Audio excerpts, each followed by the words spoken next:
آج ہم ایک حیران کن کارپوریٹ ریئل اسٹیٹ ڈسپیوٹ کا جائزہ لینے والے ہیں۔ ذرا سوچئے، اربوں روپے کا ایک میگا پروجیکٹ جو شروع تو ایک بہترین تعاون اور پارٹنرشپ کے طور پر ہوا، لیکن آہستہ آہستہ ایک بہت بڑے ادارتی اور مالی بحران میں تبدیل ہو گیا۔ اس تنازع کی تفصیلات میں جانے سے پہلے بحریہ ٹاؤن کا مختصر تعارف ضروری ہے۔ بحریہ ٹاؤن ایشیا کا سب سے بڑا نجی ریئل اسٹیٹ ڈیولپر ہے۔ اس نے ملک بھر میں بڑے پیمانے پر رہائشی منصوبے تعمیر کیے ہیں۔ اس کے علاوہ بہترین رہائشی سہولیات فراہم کرنے پر کئی انٹرنیشنل ایوارڈز جیت چکی ہے۔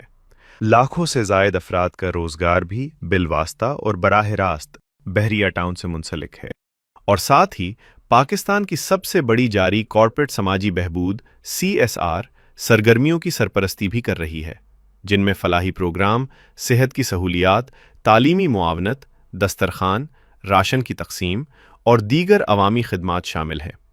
اس کے علاوہ ملک بھر میں کسی بھی ہنگامی صورتحال یا قدرتی آفات کی صورت میں بحریہ ٹاؤن نے ہمیشہ بڑھ چڑھ کر ملک و قوم کی خدمت میں حصہ لیا ہے۔ یہ ڈسکشن ہے بحریہ ٹاؤن اور ڈیفنس ہاؤسنگ اتھارٹی یعنی DHA کے درمیان ہونے والے جوائنٹ وینچرز کی۔ آگے بڑھنے سے پہلے ایک بات واضح کر دوں، ہمارا آج کا یہ تجزیہ خالصتاً بحریہ ٹاؤن کی فراہم کردہ دستاویزات اور ان کے کارپوریٹ نقطہ نظر پر مبنی ہے۔ ہم بالکل غیر جانبدارانہ طریقے سے اس مسئلے کی تہہ تک جائیں گے تاکہ دیکھ سکیں کہ آخر ان دستاویزات کے مطابق یہ پورا معاملہ کہاں سے شروع ہوا اور آج اس مقام تک کیسے پہنچا۔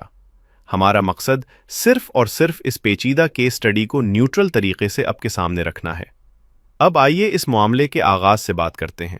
تو اس سفر کو ہم ان 5 اہم حصوں میں دیکھیں گے۔ پہلا، ایک اسٹریٹجک الائنس کا آغاز کیسے ہوا۔ دوسرا، انفراسٹرکچر اور زمین کے مسائل۔ تیسرا، JVRC کا مفاہمتی عمل۔ چوتھا، معاہدوں کی خلاف ورزی کے الزامات۔ اور آخر میں فیز 8 کا موجودہ انسانی بحران۔ ایک اسٹریٹجک اتحاد کا آغاز۔ بات ہے 2003 سے 2008 کے درمیان کی، جب بکھراؤ کو تعاون میں بدلنے کی بنیاد رکھی جا رہی تھی۔ دیکھیں، دستاویزات بتاتی ہیں کہ 2007 سے پہلے کا منظرنامہ کچھ عجیب تھا۔ DHA نے زمینیں خریدنے پر اربوں روپے تو خرچ کر دیے تھے، لیکن مسئلہ یہ تھا کہ وہ زمینیں جگہ جگہ بکھری ہوئی تھیں۔ ایسی بکھری ہوئی زمین پر ایک پراپر منافع بخش ہاؤسنگ اسکیم بنانا عملی طور پر ناممکن ہو رہا تھا۔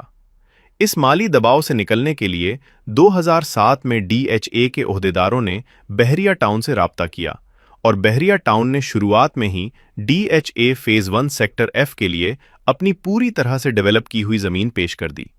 ایک دم سے DHA کو فوری مالی فائدہ اور تیار انوینٹری مل گئی۔ گیم بالکل چینج ہو گئی، اور مزے کی بات یہ ہے کہ بحریہ ٹاؤن کا کردار صرف پلاٹ فراہم کرنے تک محدود نہیں تھا۔ انہوں نے وہاں مکمل لائف سٹائل کمیونٹیز تعمیر کیں، بڑے ایکسپریس ویز، روڈز، ہر طرح کی یوٹیلیٹیز، بہترین سکولز، ہسپتال اور انٹیگریٹڈ سیکیورٹی سسٹمز بنائے۔ ان اعلیٰ معیار کی سہولیات نے پورے علاقے کا انفراسٹرکچر بدل کر رکھ دیا، جس کا سب سے بڑا فائدہ یہ ہوا کہ ان ریزیڈینشل ڈیولپمنٹس کی وجہ سے وہاں کی پراپرٹیز ویلیوز آسمان سے باتیں کرنے لگیں، اور تمام سٹیک ہولڈرز کو زبردست فائدہ ہوا۔ لیکن پھر کہانی میں ٹویسٹ آتا ہے۔ انفراسٹرکچر اور زمین کے مسائل، بیرونی دباؤ اور رکاوٹیں۔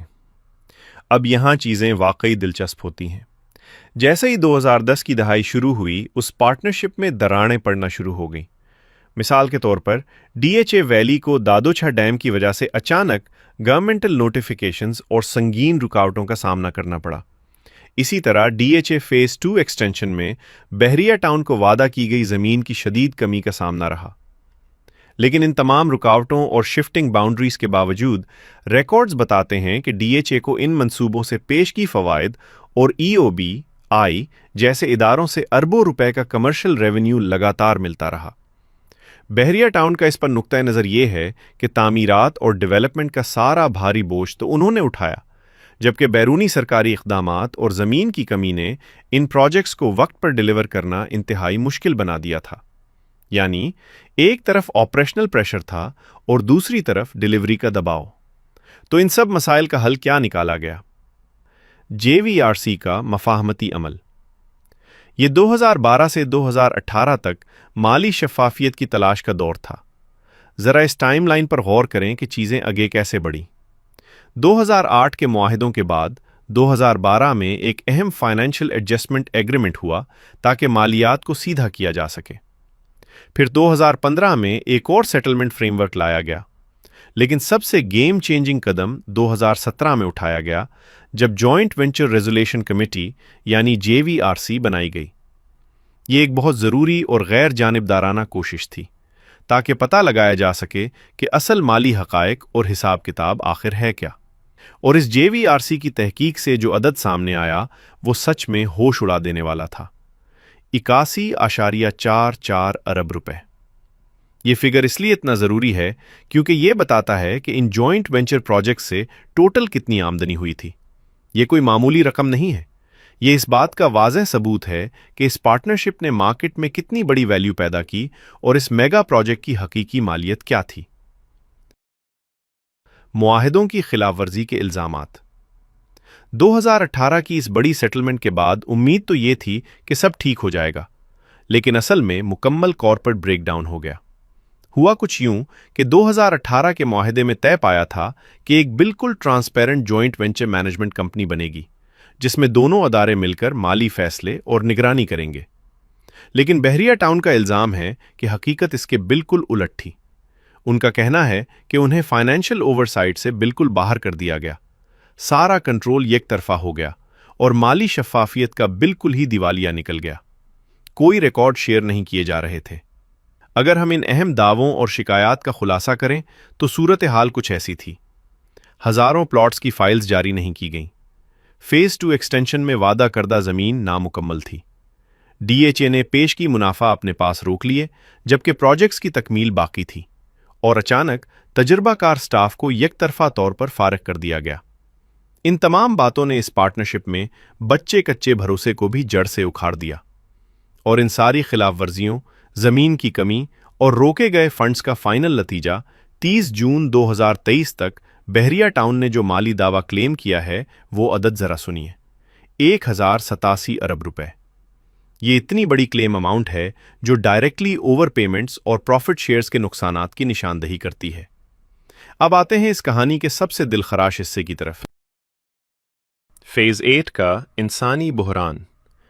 بات اب صرف کارپوریشنز تک محدود نہیں رہی۔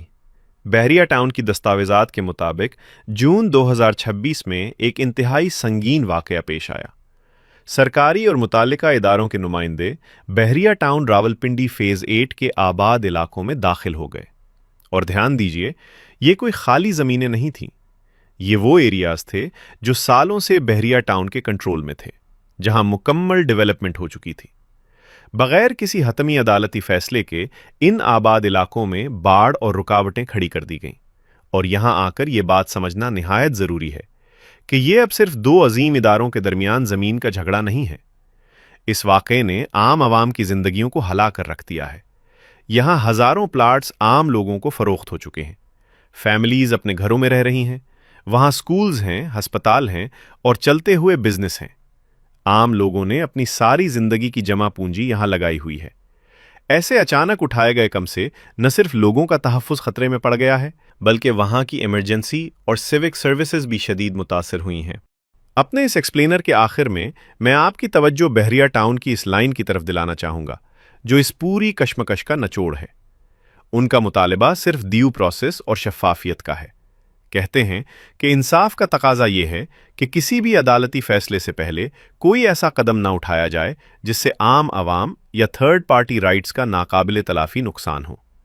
اپیل کے مطابق معینہ نقصان کی تمام ذمہ داری صرف بحریہ ٹاؤن پر عائد کی جا رہی ہے، جبکہ منصوبے متعدد شراکت داروں پر مشتمل تھے۔ دستاویز کے مطابق اس نقصان کی وجوہات میں انتظامی تاخیر، منصوبہ بندی کے مسائل اور مختلف فریقوں کی ذمہ داریوں کی عدم تکمیل شامل ہے۔ دستاویز کے مطابق 2003 میں منصوبوں کا آغاز ہوا تو بحریہ ٹاؤن اس جوائنٹ وینچر کا حصہ نہیں تھا۔ ابتدائی ذمہ داریوں میں زمین کا حصول شامل تھا، جبکہ بحریہ ٹاؤن بعد میں اس مرحلے پر شامل ہوا جب منصوبے تعطل کا شکار تھے۔